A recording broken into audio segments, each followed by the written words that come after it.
जय हिंद दोस्तों, आपका अपना YouTube channel set practice world में स्वागत है। आज हम लोग देखते हैं सहायक शिक्षा विकास पदाधिकारी का प्रैक्टिस सेट। इसका एग्ज़ाम डेट आ गया है, जनवरी 2026 में होगा। चलिए तब हम लोग प्लेटफॉर्म प्रकाशन का देखते हैं। वॉल्यूम 1 सेट नंबर 1, इसमें 3 पार्ट में है। सामान्य भाषा है जिसमें अंग्रेजी पूछेगा 30 अंक का और हिंदी पूछेगा 70 अंक का। फिर सामान्य अध्ययन है जो 100 नंबर का है, तो वही हम कराएंगे सामान्य अध्ययन। ओनली क्या कराएंगे, हम सामान्य अध्ययन कराएंगे। और एक तो है सामान्य योग्यता जिसमें मैथ और रीजनिंग पूछेगा 100 क्वेश्चन। तो सामान्य अध्ययन का हम सेट लेकर आए हैं प्लेटफॉर्म का। तो चलिए पहला क्वेश्चन स्टार्ट करते हैं हम। पहला क्वेश्चन कह रहा है कि सरल आवर्त गति कर रहे किसी कण की कुल ऊर्जा अस्थिर रहती है, एकदम सही है। कह रहा है दूसरा कारक कह रहा है कारक कह रहा है कि सरल आवर्त गति में स्थितिज ऊर्जा और गतिज ऊर्जा का योग हमेशा संरक्षित रहता है यदि कोई असमंजस बल न हो, एकदम सही है। यानी ए और बी दोनों सही है, लेकिन क्या है कि आर ए का व्याख्या भी कर रहा है। आर जो है ए का व्याख्या कर रहा है। दूसरा देखिए क्वेश्चन, आगे चलते हैं। कह रहा है कि विद्युत चुंबकीय तरंग के संबंध में निम्नलिखित में से कौन सा कथन असत्य है। तो विद्युत क्षेत्र, चुंबकीय क्षेत्र एक दूसरे के लंबवत होती है, तो एकदम सही है, लंबवत होती है। और संचरण की दिशा के भी लंबवत होती है, एकदम दोनों सही है। मतलब विद्युत क्षेत्र और चुंबकीय क्षेत्र एक दूसरे के लंबवत भी होती है और संचरण की दिशा में भी लंबवत होती है, एकदम सही है। बी ऑप्शन कह रहा है कि इन तरंगों को संचरण के लिए माध्यम की आवश्यकता नहीं होती है, माध्यम की आवश्यकता कोई नहीं होती है। अगला देखिए कह रहा है कि सी ऑप्शन कि विद्युत क्षेत्र और चुंबकीय क्षेत्र के परिणाम का अनुपात प्रकाश के गति के बराबर होता है, एकदम सही है, प्रकाश की गति के बराबर होता है। अगला देखिए कह रहा है कि यह अनुदैर्ध्य तरंग है, नहीं, विद्युत चुंबकीय तरंग जो है अनुदैर्ध्य तरंग नहीं है, क्या है, अनुप्रस्थ तरंग है। ऑप्शन डी हो जाएगा जो गलत है। अगला देखिए 3 नंबर क्वेश्चन क्या कह रहा है कि पूर्ण कृषि का परफेक्ट ब्लैक बॉडी के संबंध में निम्नलिखित में से कौन सा कथन क्या है, सही है। कौन सा कथन कह रहा है कि सही है। देखिए तो यह अपने ऊपर आपतित सभी विकिरणों को परावर्तित कर देती है, नहीं, परावर्तित नहीं करते, सभी विकिरणों का करती है, अवशोषित करती है, जो कि ऑप्शन ए गलत है, इसमें सत्य चुनना है। कह रहा है कि इसकी अवशोषण क्षमता 1 होती है, एकदम बात सही है। इसकी अवशोषण क्षमता क्या होती है, 1 होती है पूर्ण कृष्टिका की, एकदम सही हो गया। यह एक खराब उत्सर्जक है, नहीं, खराब उत्सर्जक नहीं है, एक अच्छा उत्सर्जक है। क्या है, एक अच्छा उत्सर्जक है। इनकी उत्सर्जनता 0 होती है, 0 से 1 तक होती है इसकी, ठीक है, ठीक है। तो कौन सा हो जाएगा, तो 0 होती है, नहीं, 0 नहीं होती है, 1 होती है। क्या होती है, 1 होती है। तो कौन सा ऑप्शन सही हो जाएगा, तो बी, उनकी अवशोषण क्षमता 1 होती है, जो कि गलत है, वही सही है, 1 होती है। क्या होती है, 1 होती है, वो सत्य है। आगे देखिए 4 नंबर क्वेश्चन क्या कह रहा है, मिलान करना है। तो 4 नंबर क्या हो जाएगा, व्यतिकरण साबुन के बुलबुले से संबंधित हो जाएगा। व्यतिकरण साबुन के बुलबुले से संबंधित हो जाएगा, क्या, व्यतिकरण, ए का 1 हो जाएगा व्यतिकरण। अब देखिए विवर्तन, तो विवर्तन हो जाएगा प्रकाश का किनारे का मुड़ना, किनारे पर मुड़ना क्या हो जाएगा, विवर्तन, प्रकाश का विवर्तन हो जाएगा। प्रकीर्णन जो है, प्रकीर्णन किसमें होगा, आकाश का नीला दिखाई देना प्रकीर्णन हो जाएगा, नीला दिखाई देना प्रकीर्णन। वर्ण विक्षेपण इंद्रधनुष का बनना क्या हो जाएगा, वर्ण विक्षेपण। यानी ए का ए, 2 का 3, ए का ए, 2 का 3, सी का 4, डी का 2, ऑप्शन हो जाएगा ए। अगला देखिए क्वेश्चन क्या कह रहा है, 5 नंबर कह रहा है पी अर्धचालक के बारे में निम्नलिखित में से कौन सा कथन सही है। यानी पी अर्धचालक जो है, तो उसमें बताना है कि कौन सा सही है, तो सही बताना है। इसमें बहुसंख्यक आवेश वाहक इलेक्ट्रॉन होते हैं, बहुत संख्यक नहीं, बहुसंख्यक नहीं होते हैं। अगला देखिए कह रहा है कि इसे त्रिसंयुजी अशुद्धि मिलाकर बनाया जाता है, नहीं। कह रहा है कि पी प्रकार के अर्धचालकों में कौन सा कथन क्या है, सही है। तो पी प्रकार के चालक जो हैं आवेश वाहक इलेक्ट्रॉन होते हैं, नहीं, आवेश वाहक नहीं होते हैं, क्या होते हैं, उदासीन होते हैं। क्या होते हैं, उदासीन होते हैं। ऑप्शन ए गलत हो गया। बी ऑप्शन देखिए कह रहा है कि इसे त्रिसंयोजी अशुद्धि मिलाकर बनाया जाता है, एकदम बात सही है। कह रहा है कि यह जो है विद्युत रूप में धनावेशित होते हैं, नहीं, धनावेशित नहीं होते हैं, धनावेशित नहीं होते, विद्युत रूप में धनावेशित होते हैं, नहीं। अगला देखिए ऑप्शन कह रहा है 4 कि इनमें फर्मी स्तर चालन बैंड के नीचे होती है, चालन बैंड के नीचे नहीं होती है, ठीक ऊपर होता है। क्या होता है? ऊपर होता है, ये भी गलत है। यानी सही कौन सा हो जाएगा? बॉय। इसे त्रिसंयोजिक अशुद्धि मिलाकर बनाया जाता है। आइए 6 नंबर क्वेश्चन देखते हैं क्या कहता है। 6 नंबर कह रहा है कि एक खगोलीय दूरबीन के अभिदृश्यक लेंस के लिए क्या विशेषता होनी चाहिए। तो क्या विशेषता उसकी होनी चाहिए? तो उसकी बड़ी फोकस दूरी और बड़ा द्वारक होना चाहिए। बड़ी फोकस दूरी और बड़ा द्वारक होना चाहिए। ऑप्शन ए हो गया। अगला देखिए 7 नंबर क्वेश्चन क्या कह रहा है। 7 नंबर कह रहा है कि निम्नलिखित में से कौन सा कथन समतल दर्पण द्वारा बने प्रतिबिंब के पार्श्व व्युत्क्रम को सही ढंग से समझाता है। तो सही ढंग से कह रहा है कि कौन सा समझाता है। तो देखिए कह रहा है कि प्रतिबिंब के ऊपरी भाग निचला और निचला भाग ऊपरा दिखाई देता है। निचला भाग ऊपर कह रहा है कि सही ढंग का समझाता है। यानी ऑप्शन कह रहा है कि सही कौन ठहरा। तो कहता है प्रतिबिंब की ऊपरी भाग निचला, निचला भाग ऊपरी दिखाई देता नहीं। कह रहा है प्रतिबिंब का बायां भाग दायां और दायां भाग बायां दिखाई देता है। एकदम सही है। समतल दर्पण जिसमें चेहरा हम लोग देखते हैं तो दायां हाथ उठाएंगे तो उसमें लगेगा कि बायां हम उठा रहे हैं, बायां उठाएंगे तो लगेगा कि दाहिने उठा रहे हैं। तो वही कह रहा है कि कौन सा सही है। तो ऑप्शन बॉय हो जाएगा कि प्रतिबिंब का बायां भाग दायां और दायां भाग बायां दिखाई देता है। एकदम सही है। आइए 8 नंबर क्वेश्चन देखिए क्या कह रहा है।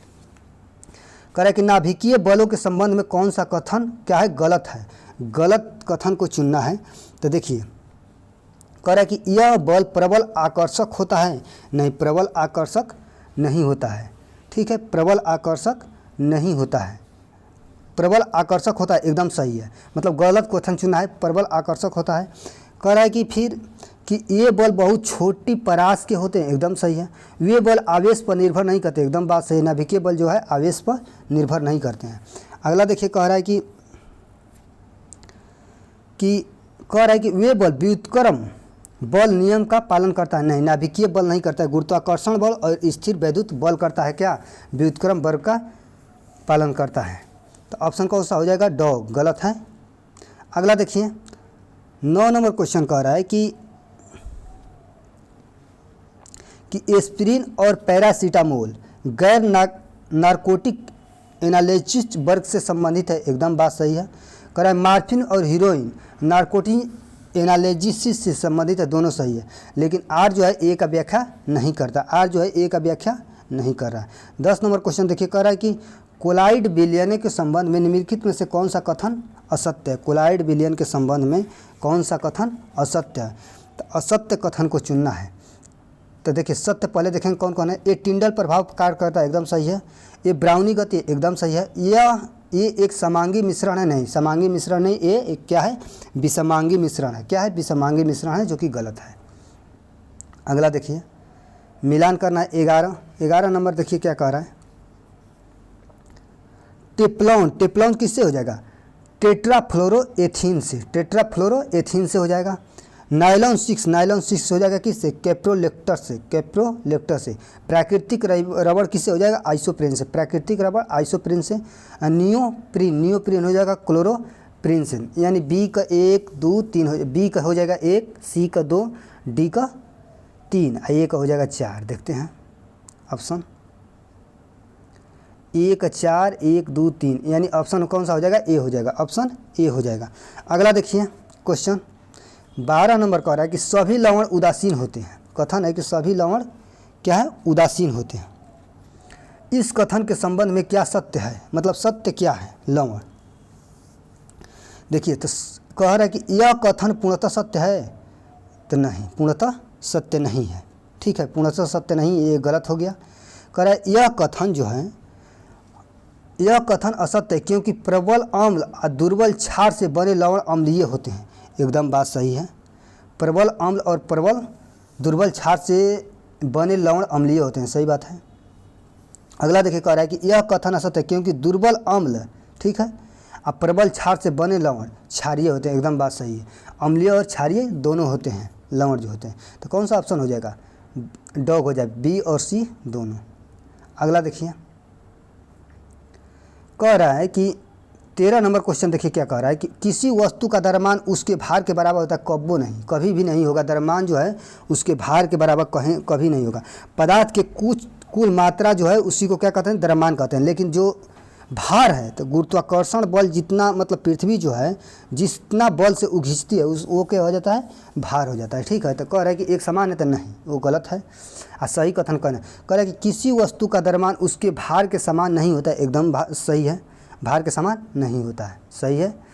कह रहा है कि द्रव्यमान अदिश राशि, एकदम सही है। और जबकि भार क्या है, सदिश राशि। द्रव्यमान अदिश, भार सदिश राशि, यानी ऑप्शन कौन सा हो जाएगा, सी हो जाएगा। 2 और 3 सही है। 14 नंबर क्वेश्चन देखिए क्या कह रहा है। कह रहा है कि यदि वस्तु को अवतल दर्पण के सामने उसके वक्रता केंद्र सी से परे रखा जाए तो बनने वाला प्रतिबिंब क्या होगा। तो बनने वाला प्रतिबिंब वास्तविक, उल्टा और छोटा होगा। वास्तविक और उल्टा और छोटा होगा। अब फोकस पर रहेगा तो क्या होगा, वास्तविक, उल्टा और अत्यधिक बड़ा होगा। क्या होगा, अत्यधिक बड़ा होगा फोकस पर रहेगा। तो ऑप्शन ए हो गया, क्या चीज़, वास्तविक, उल्टा और छोटा होगा। अगला देखिए 15 नंबर क्वेश्चन क्या कह रहा है कि हैमर प्रक्रम द्वारा अमोनिया के उत्पादन के लिए कौन सी परिस्थिति अनुकूल है।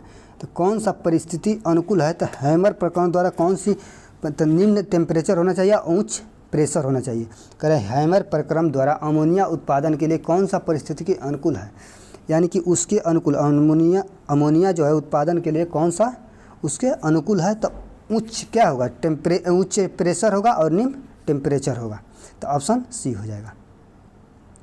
अगला देखिए 16 नंबर क्वेश्चन क्या कह रहा है। 16 नंबर कह रहा है कि अम्लीय प्रबलता के बढ़ते क्रम में व्यवस्थित करें।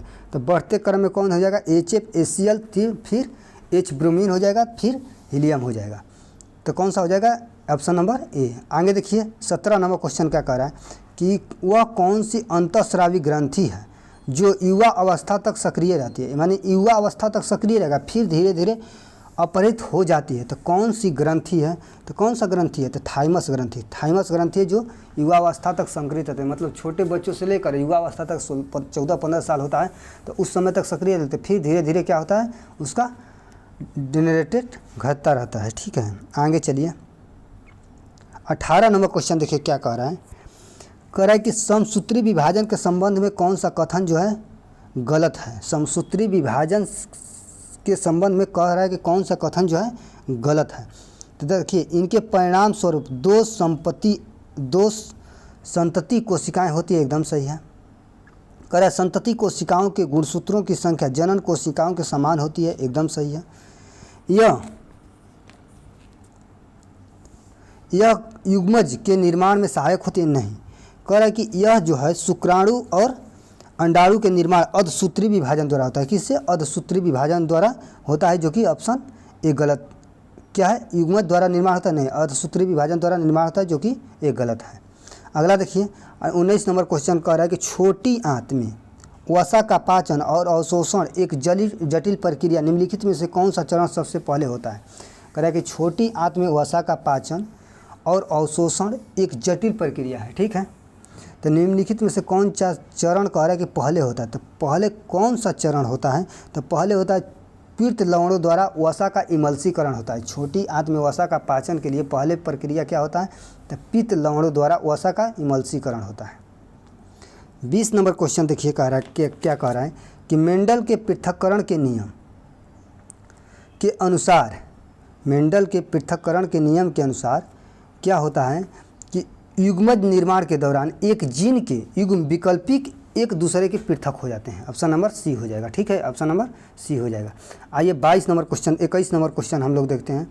कह रहा निम्नलिखित में से कौन सा अंतःस्रावी और बहिस्रावी दोनों प्रकार की ग्रंथियां हैं। तो अंतःस्रावी और बहिस्रावी कौन सा हो जाएगा, अग्नाशय हो जाएगा। कौन, अग्नाशय हो जाएगा। अगला देखिए कह रहा है जैव प्रौद्योगिकी में प्लाज्मिड का उपयोग किया जाता है, यानी प्लाज्मिड का उपयोग क्यों किया जाता है। तो कह रहा है कि संवाहक के रूप में किया जाता है। किसका, संवाहक के रूप में किया जाता है इसका प्रयोग। 23 नंबर क्वेश्चन देखिए। कह रहा है कि अधिवृक्क प्रातः द्वारा स्रावित ग्लूकोकाइटिस का मुख्य कार्य क्या है। तो मुख्य कार्य इसका है कि कार्बोहाइड्रेट और प्रोटीन वसा का अपचायन निगमन करके सूजनरोधी प्रक्रियाओं और तनाव प्रक्रियाओं को बनाए रखना। ठीक है, ऑप्शन हो जाएगा वो है। 24 नंबर क्वेश्चन देखिए क्या कह रहा है। कह रहा है कि निम्नलिखित में से सही युग्म को सही सुमेलित करिए। तो सही सुमेलित कह रहा है कि कौन है, सही सुमेलित कौन है। तो देखिए कह रहा है कि एनिलिडा जो है, एनिलिडा कूट गुहा नहीं, कूट गुहा नहीं है, कौन सा हो जाएगा, एनिलिडा हो जाएगा देह गुहा के अंतर्गत, किसके, देह गुहा के अंतर्गत हो जाएगा। ठीक है, कूट गुहा के अंतर्गत कौन कौन आते हैं, तो कूट गुहा के अंतर्गत गोल कृमि आता है, क्या, गोल कृमि आता है। अब देखिए संघ अर्थोपोडा, जल संवहन नहीं, जल संवहन तंत्र नहीं, खुला संचरण, अर्थोपोडा जो है खुला संचरण के अंतर्गत आता है। ठीक है, खुला संचरण के अंतर्गत आता है। जल संवहन तंत्र के अंतर्गत इकाइडोरमेटा आता है, इकाइडोरमेटा आता है। ठीक है, अब देखिए मोलस्का, कह रहा है कि मेटामेरिक खंडी भवन नहीं, मेटामेरिक खंडी भवन नहीं है। मोलस्का जो है मेटामेरिक खंड भवन के नहीं आता है, ये क्या आता है, मोलस्का जो है अर्थोपोडा के अंतर्गत आता है, किसके, अर्थोपोडा के नहीं, एनिलिडा जो है अर्थोपोडा के अंतर्गत आ जाएगा। मोलस्का जो है, मोलस्का अखंडित होता है, क्या होता है, अखंडित होता है, खंडित भवन नहीं होता है। ठीक है, तो ये भी गलत हो गया।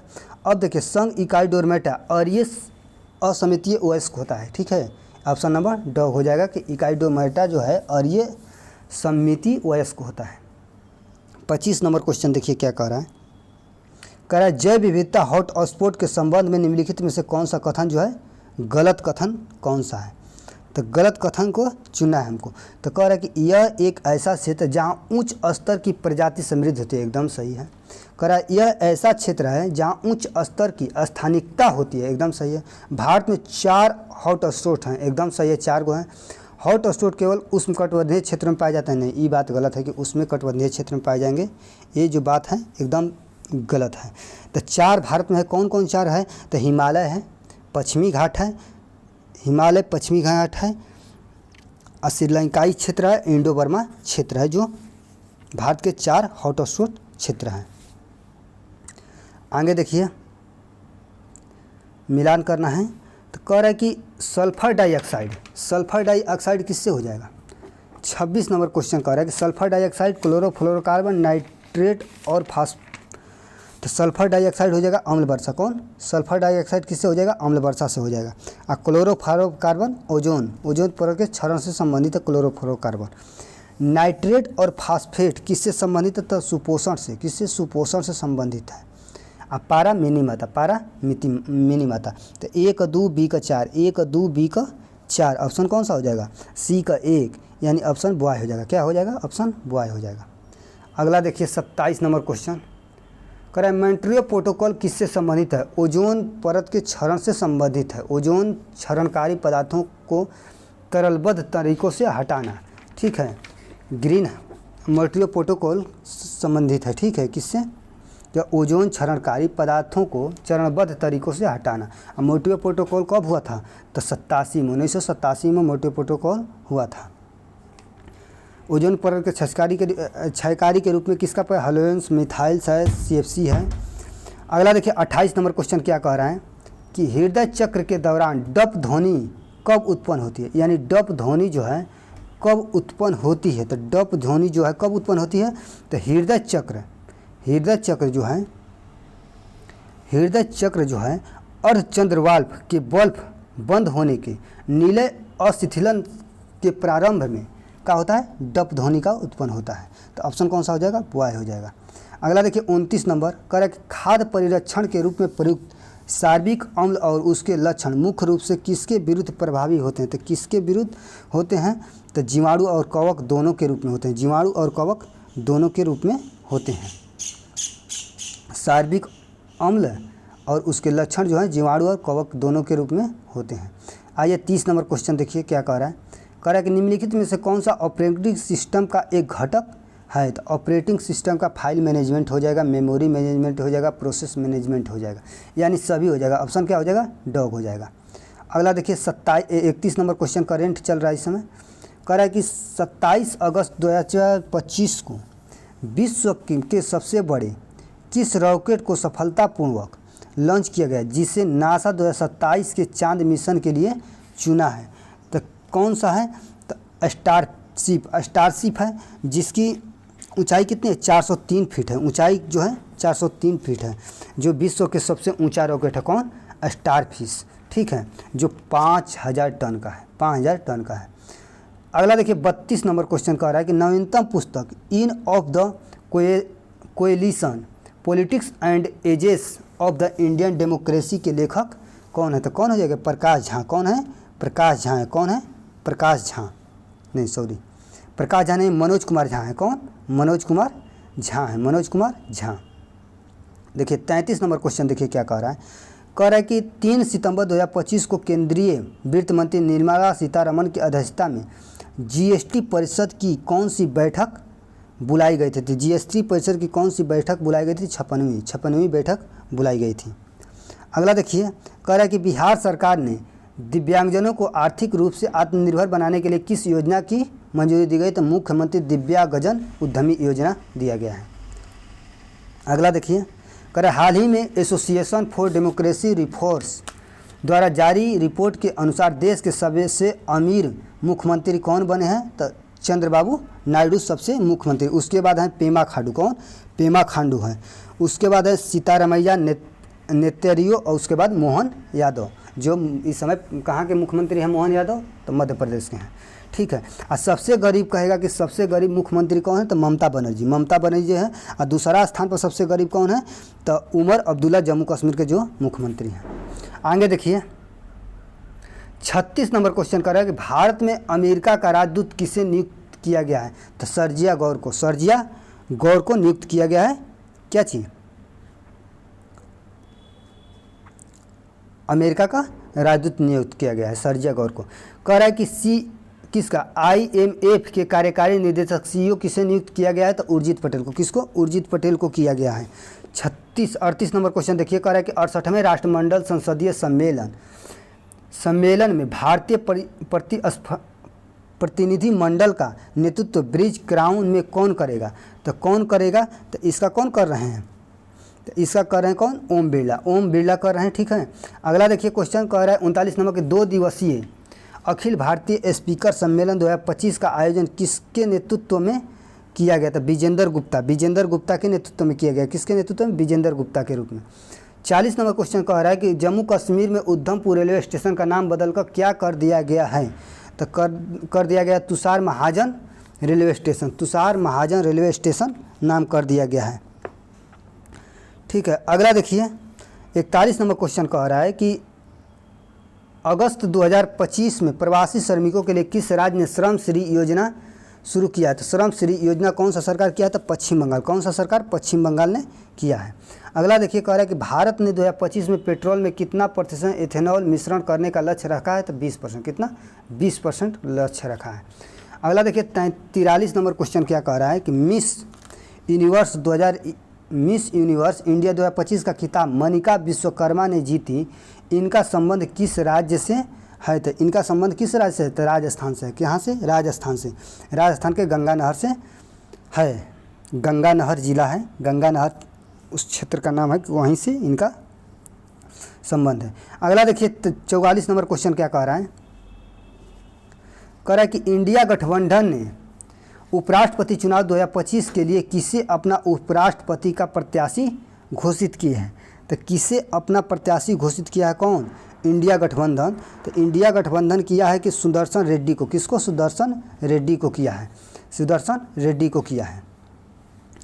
अगला देखिए 45 नंबर क्वेश्चन कह रहा है कि Haroon India most valuable family business report 2025 के अनुसार दूसरे स्थान पर कौन रहे हैं? तो बिरला परिवार। कौन? बिरला परिवार रहे हैं। अगला देखिए 46 नंबर क्वेश्चन क्या कह रहा है कि बंगाल में भूमि राजस्व का अस्थाई बंदोबस्त किसके द्वारा किया गया था? अस्थाई बंदोबस्त किसके द्वारा किया गया था? कार्नवालिस के द्वारा। कार्नवालिस के द्वारा किया गया था। अस्थाई बंदोबस्त कब? 1793 में। कब? 1793 में हुआ था। अगला देखिए पाटलिपुत्र में कौन सी बौद्ध संगीति आयोजित की गई थी? तृतीय। कौन? तृतीय बौद्ध संगीति। कब? 255 ईसा पूर्व में। अगला देखिए करके भारतीय संविधान में कौन सा संशोधन लाने का उपक्रम किया जा सकता है? किया जा सकता है। कह रहा है कि कौन सा कथन जो है सही है? तो कौन सा कथन हो जाएगा सही है? तो देखिए कह रहा है लोकसभा द्वारा, राज्यसभा द्वारा, राज्य विधान मंडलों द्वारा, राष्ट्रपति द्वारा संविधान संशोधन जो है लोकसभा या राज्यसभा द्वारा लाया जा सकता है। संविधान संशोधन किस भाग में? तो भाग है 20। कितना भाग है? 20। अनुच्छेद कितना? 368 के अनुसार। अगला देखिए कह रहे निम्न में से एक तीसरी पीढ़ी के औद्योगिक सुधारों में सम्मिलित है। यानी एक तीसरी पीढ़ी के औद्योगिक सुधारों से संबंधित है, कौन सा हो जाएगा? तो ई ब्रिज प्रोजेक्ट भी है, मेक इन इंडिया भी है, स्किल विकास भी है, यानी तीनों सही हो जाएगा। अगला देखिए, ये 2001 और 2011 में दशकीय महिला जनसंख्या वृद्धि दर कितनी है? तो दशकीय महिला वृद्धि दर कितनी है? तो 18.12% है। अगला देखिए 51 नंबर क्वेश्चन क्या कह रहा है कि सुभाष चंद्र बोस ने कितनी बार भारतीय राष्ट्रीय कांग्रेस के अध्यक्ष चुने गए हैं? तो 2 बार। कब बार? 2 बार चुने गए। कब कब? तो 38 में, 39 में। 38 में हरिपुरा गुजरात में और 39 में त्रिपुरी जबलपुर में। ठीक है। अगला देखिए क्वेश्चन कह रहा है कि निम्नलिखित में से कौन सा सही सुमेलित नहीं है? सही सुमेलित नहीं है कह रहा है। तो 156 हो गया राज्यपाल का पदावधि, 53 हो गया राज्यपाल का कार्यकाल, 154 हो जाएगा का राज्यपाल की कार्यकारी प्राधिकार, और 155 क्या हो जाएगा? राज्यपाल की नियुक्ति, जो कि दिया है राज्यपाल को हटाना, ये बात गलत है। राज्यपाल की नियुक्ति 155। सत्यार्थ प्रकाश के लेखक कौन है? सत्यार्थ प्रकाश के लेखक कौन हो जाएंगे? दयानंद सरस्वती। कौन हो जाएंगे? दयानंद सरस्वती हो जाएंगे। अगला देखिए कह रहा है कि बिहार निम्न नदियों में से कौन सी एक नदी अमरकंटक से उत्पन्न होती है? तो सोन। कौन सी नदी होती है? सोन होती है अमरकंटक से। अगला देखिए, निम्न में से कह रहा है कि कौन सा जोड़ा सही नहीं है? तो शेर शाह सूरी का मकबरा कहाँ है? तब सासाराम है। तो दिया है समस्तीपुर, जो कि गलत है। अगला देखिए क्या कह रहा है कि निम्नलिखित में से भारत का राष्ट्रपति किन की नियुक्ति करता है? तो भारत का राष्ट्रपति किन की नियुक्ति करता, कह रहा है कि भारत का राष्ट्रपति जो है किन की नियुक्ति करता है? तो मुख्य निर्वाचन आयुक्त का नियुक्ति करता है। क्या चीज? उपराष्ट्र। हाँ, तो देखिए क्या कह रहा है, कह रहा है कि निम्नलिखित में से भारत के राष्ट्रपति किन की नियुक्ति नहीं करता? तो उपराष्ट्रपति। उपराष्ट्रपति की नियुक्ति किससे होती है? तो दोनों संसद के सदनों द्वारा।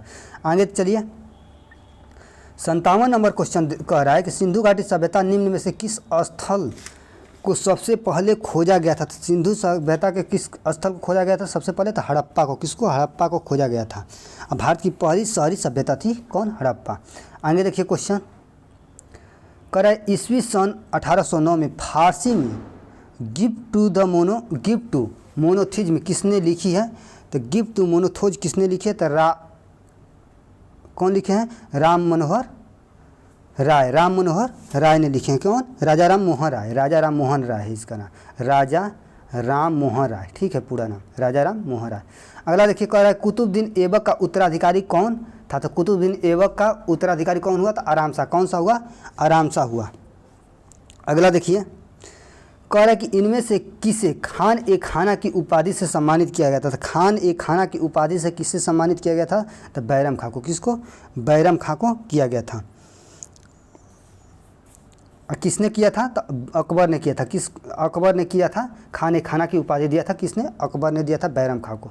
61 नंबर क्वेश्चन देखिए क्या कह रहा है कि 1857 के क्रांति के समय निम्नलिखित में से भारत के गवर्नर जनरल कौन थे? तो कौन थे गवर्नर जनरल? तो कैनिंग थे। कौन थे? कैनिंग थे। अगला देखिए 62 नंबर क्वेश्चन क्या कह रहा है कि मुगल बादशाह और विदेशी यात्री का मिलान करना है। ठीक है, तो कह रहा है कि कौन सही सुमेलित है? तो अकबर। हॉकिंस जो है, हॉकिंस किसके दरबार में आया था? तो हॉकिंस जो है किसके दरबार में? तो जहांगीर के दरबार में आया था। ये गलत है। जहांगीर के। अब्दुल रज्जाक किसके शासनकाल में आया था? तो अब्दुल रज्जाक हो जाएंगे किसके शासनकाल में? अब्दुल रज्जाक जो है विजयनगर साम्राज्य में आने वाला क्या था? विजयनगर साम्राज्य में आने वाला शासक था। विजयनगर फारस का शासक था। अब्दुल रज्जाक विजयनगर से नहीं आया था। टॉमस रो जो है जहांगीर के शासनकाल में आया है, लेकिन शाहजहां दिया ये भी गलत। औरंगजेब में मनुची आया था। ठीक है, एकदम डी ऑप्शन सही है। अगला देखिए 63 नंबर क्वेश्चन का कह रहा है कि राजा राम मोहन राय द्वारा चलाया गया सुधार आंदोलन था, यानी राजा राम मोहन द्वारा जो सुधार आंदोलन चलाया गया था कौन था? तो ब्रह्म समाज। कौन सा? ब्रह्म समाज। कोटोपेक्सी पर्वतीय चोटी किस देश में है? तो कहाँ है? इक्वाडोर में। कहाँ है? इक्वाडोर में। कोटोपेक्सी कहाँ है? इक्वाडोर में। अब कोटोपेक्सी क्या है? एक सक्रिय ज्वालामुखी है। क्या है? सक्रिय ज्वालामुखी है। चलिए आगे देखिए 65 नंबर क्वेश्चन कह रहा है पुस्ताज घास प्रदेश कहाँ पाया जाता है? तो पुस्ताज घास प्रदेश कहाँ हो जाएगा? हंगरी हो जाएगा। हंगरी, ठीक है। और डाउन घास के मैदान कहाँ हो जाएगा? ऑस्ट्रेलिया। डाउन ऑस्ट्रेलिया हो जाएगा। पंपास कहाँ हो जाएगा? तो अर्जेंटीना में। पंपास अर्जेंटीना में। लाओस कहाँ हो जाएगा? वेनेजुएला में घास के मैदान है। अगला देखिए क्वेश्चन 66 नंबर देखिए उगते सूरज की भूमि किसको कहते हैं? जापान को कहते हैं। एकदम सही है। हजारों झीलों की भूमि किसको कहते हैं? फिनलैंड को कहते हैं। यानी 1 3 80 का 2 होगा। आगे देखिए, ब्रज भूमि की देश किसको कहते हैं? भूटान को कहते हैं। किसको? भूटान को कहते हैं। किसको कहते हैं? भूटान को, भूटान को कहते हैं। अब मध्यरात्रि सूर्य की भूमि किसको कहते हैं? नॉर्वे को कहते हैं। किसको कहते हैं? नॉर्वे को कहते हैं। किसको? नॉर्वे को कहते हैं। तो ए का 3 बी का 4, ए का 3 बी का 4 देखते हैं। ए का 3 बी का 4, ऑप्शन कौन सा हो जाएगा? डॉग हो जाएगा। ऑप्शन क्या आंसर हो जाएगा? डॉग। अगला देखिए 67 नंबर क्वेश्चन क्या कर रहा है? कह रहा है कि अकरा राजधानी है कहाँ की? तो घाना का। अकरा कहाँ की राजधानी है? तो घाना की है। अगला देखिए सेनेगल, सेनेगल की राजधानी कहाँ हो जाएगा? तो डकार। सेनेगल कहाँ हो जाएगा? डकार हो जाएगा। ठीक है। ट्यूनिसिया, ट्यूनिसिया की राजधानी कहाँ हो जाएगा? ट्यूनिस हो जाएगा। कहाँ हो जाएगा? ट्यूनिस हो जाएगा। अगला है ऑप्शन कि युगांडा, युगांडा की राजधानी कहाँ हो जाएगा? कंपाला, युगांडा के कंपाला हो जाएगा। अगला देखिए क्या कह रहा है कि भारतीय मानक समय रेखा कहाँ से नहीं गुजरती है? तो कहाँ से नहीं गुजरती है? तो तेलंगाना से नहीं गुजरती है। देखिए उत्तर प्रदेश, मध्य प्रदेश, छत्तीसगढ़, उड़ीसा, आंध्र प्रदेश से होकर गुजरती है। 59 नंबर क्वेश्चन देखिए, 69 नंबर कि भारतीय संविधान में प्रस्तावना की को किस संविधान से लिया गया? तो अमेरिका से। किस संविधान से लिया गया? अमेरिका से लिया गया है। अगला देखिए 70 नंबर कह रहा है निम्नलिखित में से ब्रिटिश सरकार ने कौन से चार्टर एक्ट के से बंगाल के गवर्नर जनरल को भारत का गवर्नर जनरल बना दिया गया था? 1833 के अधिनियम के अंतर्गत, 1833 के अधिनियम के अंतर्गत बना दिया गया था। 1813 क्या है? उच्च शिक्षा पर प्रतिवर्ष 1 लाख का खर्च किया जाएगा, 1813 के चार्टर एक्ट के अंतर्गत। 1873 कलकत्ता में एक सुप्रीम कोर्ट की स्थापना 1773 रेगुलेटिंग एक्ट के तहत किया गया था। 1853 जो चार्टर एक्ट है ये लास्ट चार्टर एक्ट है, मतलब इसके बाद कोई चार्टर अधिनियम नहीं आया है। ठीक है। अगला चलिए क्वेश्चन, कौन क्वेश्चन कह रहा है? 71 नंबर कह रहा है कि निम्नलिखित में से किसकी खेती जायद के मौसम में की जाती है? यानी जायद के मौसम में की जाती है। तो जायद कब होता है? तो गेहूँ कटने के बाद और धान से पहले जो खेती होती है उसको क्या कहते हैं? जायद फसल कहते हैं। तो सभी हो जाएगा, खीरा, खरबूजा, तरबूज सब हो जाएगा, तरबूज सब हो जाएगा। अगला देखिए कह रहा है 72 नंबर क्वेश्चन की महासागरीय पर्वतों प्रॉपर्टी के मुख्य खनिज घटक क्या हैं? तो मुख्य खनिज घटक क्या हो जाएंगे? तो सिरका और मैग्नीशियम, सिरका और मैग्नीशियम हो जाएंगे। कौन? सिरका और मैग्नीशियम हो जाएगा मुख्य घटक। आगे देखिए 73 नंबर क्वेश्चन कह रहा है कि 73 नंबर देखिए कह रहा है कि एंगस मेडिसन की पुस्तक the world economy historical statistics के अनुसार प्राचीन काल में भारत विश्व जीडीपी में कितने प्रतिशत का अंशदान करेगा? तो कितने परसेंट का अंशदान करेगा? तो 32%। कितना? 32% का अंशदान करेगा। अगला देखिए कह रहा है कौटिल्य किस स्थान में राजनीतिक विज्ञान और शास्त्र के अध्यापक रह चुके हैं? तो कहाँ रह चुके हैं? तो तक्षशिला। कहाँ? तक्षशिला में रह चुके हैं। आगे देखिए 75 नंबर कह रहा है कि इनमें से कौन विश्वास करता था कि एक समाजवादी समाज भविष्य का प्राकृतिक क्या है? प्राकृतिक समाज था। तो प्राकृतिक समाज था तो किसने? कार्ल मार्क्स ने करता था। कौन विश्वास करता था? कार्ल मार्क्स ने विश्वास करता था कि एक समाजवादी समाज भविष्य का प्राकृतिक समाज है। अगला देखिए कह रहा है कि कौन सा देश नाटो का सदस्य है? तो नाटो का सदस्य सभी हो जाएगा, बेल्जियम भी है, डेनमार्क भी है, कनाडा भी है, सही हो जाएगा। इनमें से सभी हो जाएगा। नाटो का सदस्य डेनमार्क है, कनाडा है, बेल्जियम है, फ्रांस है, आइसलैंड है, इटली है, नॉर्वे है, पुर्तगाल है, ब्रिटेन है, अमेरिका, जर्मनी, यूनान, हंगरी, पोलैंड, स्पेन, टर्की, ये सभी जो देश हैं 31 सदस्य थे। अब 31वां सदस्य कौन था? फिनलैंड था। अब 32वां सदस्य कौन है? स्वीडन। 32वां सदस्य कौन है? स्वीडन है। तो इसमें से सभी हो जाएगा। अगला देखिए कह रहा है मौलिक अधिकारों को लागू करने के लिए न्यायालय निम्नलिखित में से किसे जारी कर सकता है? रीट। क्या जारी कर सकता है? रीट जारी कर सकता है न्यायालय। और सर्वोच्च न्यायालय रीट जारी करता है किस अनुच्छेद के अंतर्गत? 32। अब वही कहेगा कि हाई कोर्ट जो है किस आर्टिकल के अंतर्गत रीट जारी करता है? तो अनुच्छेद 226 के तहत, 226 के तहत। 78 नंबर देखिए कह रहा है कि जवाहरलाल नेहरू की अस्थायी सरकार में श्रम मंत्री कौन थे? जगजीवन राम थे। कौन थे? जगजीवन राम थे श्रम मंत्री। आगे देखिए कह रहा है कि कौन सी बुनियादी मूल्य सभी नेताओं द्वारा भारत के संविधान पर विचार विमर्श हेतु संविधान निर्मात्री सभा के मिलने में बहुत पहले ही स्वीकार कर लिया गया? तो बहुत पहले ही स्वीकार कर लिया गया। तो स्वतंत्रता और समानता का अधिकार भी है, अल्पसंख्यकों के अधिकारों का संरक्षण भी है, सार्वभौम वयस्क मताधिकार भी है। तो यानी सभी सही हो जाएगा। क्या हो जाएगा? सही। इनमें से एक से अधिक। अगला देखिए क्वेश्चन 80 नंबर क्या कह रहा है कि किसने कहा था कि अपनी राष्ट्रीय पहचान की अपेक्षा भारत की समस्याओं का मूलभूत कारण है? तो दीनदयाल उपाध्याय बोले थे। इस समय किसका नाम बदलकर दीनदयाल उपाध्याय स्टेशन किया गया जंक्शन? तो मुगलसराय का। किसका? मुगलसराय का। 81 नंबर क्वेश्चन देखिए, कह रहा है कि वर्ष 1946 में बनी अंतरिम सरकार में डॉक्टर राजेंद्र प्रसाद के पास कौन सा विभाग था? तो डॉक्टर राजेंद्र प्रसाद के कौन सा विभाग था? तो खाद्य और कृषि मंत्रालय था। मगध और अंग का मैदान किसके हिस्सा में है? तो मगध और अंग का मैदान जो है मध्य गंगा का मैदान है। मध्य गंगा का मैदान है। मध्य गंगा का मैदानी हिस्सा है मगध और अंग। आगे देखिए, कह रहा है नेशनल कॉलेज बिहार विद्यापीठ का शिलान्यास किसके द्वारा किया गया था? तो महात्मा गांधी द्वारा। किसके द्वारा? महात्मा गांधी द्वारा किया गया था। अगला देखिए, कह रहा है कि पूर्ण स्वराज का सिद्धांत गृहीत हुआ था भारतीय राष्ट्रीय कांग्रेस के किस अधिवेशन में? पूर्ण स्वराज। तो लाहौर अधिवेशन 1934। क्या था लाहौर अधिवेशन की अध्यक्षता किसने किया था? तो पंडित जवाहरलाल नेहरू ने किए थे। अगला देखिए, 85 नंबर क्वेश्चन कह रहा है कि कौन सा जोड़ा सही सुमेलित नहीं है? सही सुमेलित नहीं है। तो जोग जो है शरावती, जोग शरावती नदी पर है तट पे, ठीक है। धुआंधार नर्मदा नदी के तट पर है। कपिल धारा जलप्रपात जो है किस नदी पर है? नर्मदा नदी पर। किस पर? नर्मदा नदी पर है। यानी उपयुक्त में से एक से अधिक जो है गलत है, ठीक है। अगला देखिए, कह रहे माजुली द्वीप जो दुनिया के सबसे बड़ी नदी डेल्टा है कहाँ स्थित है? तो असम में। कहाँ स्थित है? असम में है। अगला देखिए 87 नंबर कह रहा है कि भारत की केंद्रीय औषधि अनुसंधान संस्थान कहाँ स्थित है? तो कहाँ है? लखनऊ है। कहाँ है? लखनऊ है। अजात शत्रु किस वंश के शासक थे? तो हर्यक वंश का। अजात शत्रु किस वंश के शासक थे? तो हर्यक वंश के शासक थे अजात शत्रु। हर्यक वंश के शासक थे अजात शत्रु। हर्यक वंश के संस्थापक कौन था? तो बिंबिसार। कौन था? बिंबिसार थे संस्थापक। अजात शत्रु का उपनाम तक क्या था? तो कुणिक था। क्या था? कुणिक। अगला देखिए, कश्मीर की घाटी कांगला और कुल्ली घाटी में स्थित है।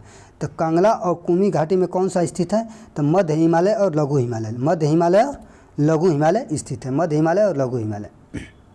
अगला देखिए, कह रहा है शीतकालीन फसल ऋतु को भारत में किस नाम से जाना जाता है? यानी शीत ऋतु में तो क्या हुई? गेहूँ होगा, चना होगा, ये सब क्या हो जाएगा? रबी फसल में आता है। किसमें? रबी फसल में आता है। अगला देखिए, गेहूँ, चना, मटर, सरसों जो भी है। अगला देखिए, कह रहा है 91 नंबर कि पृथक मिथिला राज्य की मांग का भौगोलिक आधार मुख्य रूप से बिहार के किस क्षेत्र विशिष्ट सांस्कृतिक, भाषाई, ऐतिहासिक पहचान कर दे? तो गंगा नदी के दक्षिण में स्थित मगध और अंग क्षेत्र नहीं। गंगा नदी के उत्तर में गंडक और महानदियों के बीच मैदानी क्षेत्र में। एकदम सही है। गंगा नदी के उत्तर साइड मिथिला राज्य, मिथिला क्षेत्र जो है, और गंडक और महानदी के बीच का क्षेत्र जो है मिथिला क्षेत्र कहलाता है। अगला देखिए 92 नंबर क्वेश्चन कर रहा है कि नालंदा जिले में स्थित तेल्हारा का पुरातात्विक स्थल जहां एक प्राचीन बौद्ध महाविहार तेल्हारा महाविहार के अवशेष मिले हैं किस प्राचीन नदी की एक सूखी हुई धारा के पास स्थित है? तो सकरी नदी की सूखी हुई धारा के पास स्थित है। अगला देखिए 93 नंबर क्वेश्चन क्या कह रहा है कि बिहार के नवीनतम औद्योगिक लॉजिस्टिक नीतियों के तहत राज्य में मल्टी मॉडल लॉजिस्टिक MMLP की स्थापना के लिए कौन से स्थान रणनीतिक रूप से उपयुक्त है? तो प्रमुख राजमार्गों में पूर्वी समर्पित फ्रेंड कॉरिडोर जंक्शन बिंदु जो है फतुहा और गया के क्षेत्र में एकदम सही है। नेपाल सीमा के प्रमुख व्यापार के केंद्र के लिए रक्सौल और जोगबनी एकदम सही है। NW कर दिया गया है, नदी के लिए बंदरगाह है NW1, यानी सभी सही हो जाएगा। इसके लिए क्या हो जाएगा? सभी सही हो जाएगा। आगे देखिए 94 नंबर क्वेश्चन कर रहा है कि बरेला झील सलीम अली जुब्बा सहनी पक्षी अभयारण्य जिले स्थानीय रूप से बरेला ताल भी कहा जाता है। बिहार के किस जिले में? ये प्रमुख रूप से गोखुर झील है। तो कहाँ है? वैशाली में। कहाँ है? वैशाली में है। कहाँ है? वैशाली में। 94 नंबर क्वेश्चन देखिए क्या कह रहा है। 94 नंबर हो गया, वैशाली में है। 95 नंबर देखिए कह रहा है कि बिहार में नवीनतम ऊर्जा को बढ़ावा देने के क्रम में राज्य के पहले तैरते हुए सौर ऊर्जा संयंत्र किस जिले में सफलतापूर्वक स्थापित और कार्यान्वित किए गए हैं? तो दरभंगा और सुपौल। कहाँ? दरभंगा और सुपौल। 98 नंबर क्वेश्चन देखिए कह रहा है कि बिहार के मैदानी इलाकों में जनसंख्या का घनत्व तो बहुत अधिक होने का प्राथमिक भौगोलिक कारण क्या है? तो गहन कृषि समर्थन करने वाले उपजाऊ जलोढ़ मिट्टी, ऑप्शन बॉय हो जाएगा। कहाँ है कि खेती जब अच्छा से होगा तो वहाँ आदमी सोचेगा कि घर ना बनाए। ऐसी बंजर भूमि रहता था, कहीं कहीं घर आदमी बना लेता, कहीं छान छुपड़ा डाल दिया, कहीं गरू भैंस बांधने लगा, ये सब करता है। और जलोढ़ मिट्टी मतलब उपजाऊ है तो उसको सोचेगा कि जितना हम बचा कर रखें, क्या है कि खेती होगा तो जब घर बनेगा तो सकरा क्षेत्र में बनेगा, जिसके कारण क्या होगा, जनसंख्या घनत्व बहुत अधिक होगा। ठीक है। 97 नंबर क्वेश्चन देखिए, कह रहा है कि सविनय अवज्ञा आंदोलन के दौरान छपरा जेल के कैदियों ने किस विशिष्ट मांग को लेकर प्रसिद्ध नंगी हड़ताल की, जिन्होंने विदेशी वस्त्र पहनने से इनकार कर दिया था? कहें कि उसका तक का नाम था कि हम विदेशी कपड़ा नहीं पहनेंगे, क्योंकि स्वदेशी हमको चाहिए धोती, स्वदेशी निर्मित धोती और लंगोट की आपूर्ति हमको चाहिए। ठीक है। अगला देखिए, कह रहा है कि 1939 में सारण जिले में अंबारी में किसान सत्याग्रह का नेतृत्व करते हुए किस प्रख्यात विद्वान की स्वतंत्रता सेनानी की एक जमवीवार के एजेंटों द्वारा बेरहमी से पीटा गया, जिसमें राष्ट्रीय स्तर पर आक्रोश फैल गया था? राहुल साकेत्यायन थे। अगला देखिए, कह रहा है कि बंगाल विभाजन के विरोध में 16 अक्टूबर 1905 को दरभंगा में किसके नेतृत्व में रक्षाबंधन मनाया गया, जो बिहार में एक स्वदेशी आंदोलन के प्रसार का प्रतीक था? तो कौन थे? तो सतीश चंद्र चक्रवर्ती थे। कौन? सतीश चंद्र चक्रवर्ती थे। अगला देखिए, क्वेश्चन क्या कह रहा है कि बिहार प्रांतीय किसान सभा ने किस वार्षिक अधिवेशन में औपचारिक रूप से जमींदारों प्रथा हटाओ का प्रस्ताव अपनाया, जो उसके एजेंडों में एक क्रांतिकारी बदलाव का प्रतीक था? तो एक क्रांतिकारी बदलाव था।